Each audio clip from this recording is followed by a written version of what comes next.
The Book of Enoch reveals 10 distinct levels of heaven. Guided by an archangel, Enoch journeyed through each level, encountering realms so awe-inspiring and beings so powerful that he was overcome with fear and fell in terror.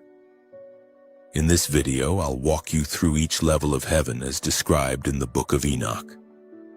The beginning of 2nd Enoch reads, "There was a wise man and a great artisan whom the Lord took away, and he loved him so that he might see the highest realms and the most wise and great and inconceivable and unchanging kingdom of God Almighty, the most marvelous and glorious and shining and many-eyed station of the Lord's servants, of the Lord's immovable throne, and of the ranks and organization of the bodiless armies, and of the indescribable composition of the multitude of elements, singing of the army of the cherubim, and of the light without measure, to be an eyewitness."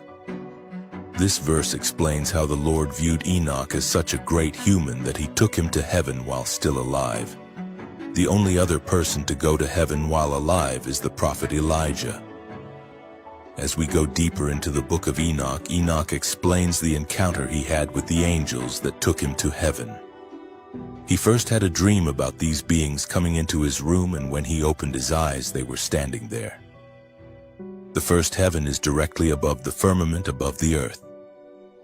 The firmament is a dome-shaped structure that covers the earth. Enoch describes seeing a huge body of water far larger than any ocean on earth.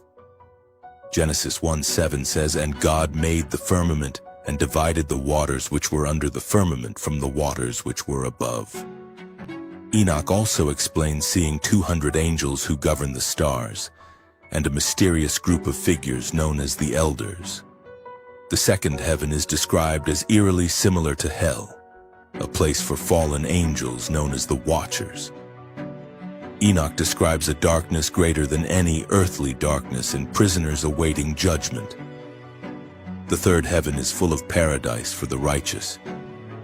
It also has another side that resembles hell. Enoch 2:8 says, "Those men took me from there and brought me up to the third heaven. Then I looked downward and saw paradise. That place is inconceivably pleasant. I saw the trees in full flower, and their fruits were ripe and pleasant smelling, giving off a pleasant fragrance. In the midst of them was the tree of life, that place where the Lord takes a rest when he goes into paradise." The fourth heaven is where the sun and moon reside. Enoch says, "I saw the paths of the sun and the moon where they go and rest, their glorious return, and how each has a path. The sun has a chariot and is pulled by the sun's angels, and likewise the moon. Each one rises and sets by the command of the Lord. Their course is measured, and they do not leave their track. The sun has a larger light than the moon and is brighter." The fifth heaven is the home of the Grigori, or egregoroi, the fallen angels who corrupted mankind. Enoch explains, "They took me into the fifth heaven and placed me. I saw many countless soldiers called the Grigori. Their appearance was like that of men, and their size was greater than that of giants. They lamented with great voices, and their faces were dejected. I asked the men who were with me, 'The sixth heaven holds powerful archangels who manage the cosmos. In the sixth heaven I saw 7 bands of angels, very bright and glorious. They look like glorious men, all equal in appearance. Each group manages a particular function. One group oversees the orders of the stars. These angels record every soul of men and women and every deed done on earth. They learn the song of the earth and all kinds of sweet singing. The seventh heaven is the home of the Lord's throne and the highest angelic beings. Those men carried me up into the seventh heaven. I saw a very great light and fiery troops of great archangels, incorporeal forces, dominions, orders.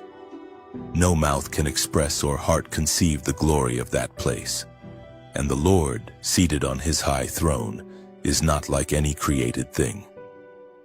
From his throne comes every precious thing, arcs of light, voices, choirs of praise, and fiery streams. The eighth heaven is called Muzaloth, the changeless realm of constellations.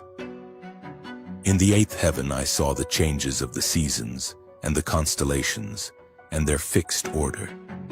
It is called Muzaloth. It is where the great cycle of time and the motions of the stars are set in an unchanging pattern. All the heavenly orders take counsel from this level before going forth. The zodiac signs rotate here, but in heaven they are not worshipped. They are part of the divine order and act only under the command of God. The ninth heaven is the home of the celestial bodies that influence earthly events. I was taken to the ninth heaven, which is called Kuchavim. Here are the homes of the heavenly bodies that influence the actions of people on earth. These include stars and planets that are governed by righteous angels who make known signs and times, days and years. These celestial lights give counsel and operate under the will of the Most High. They do not act on their own, but obey the word of the Lord.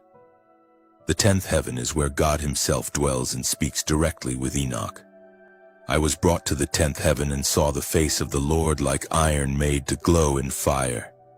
It is impossible to describe the magnificence and the majesty.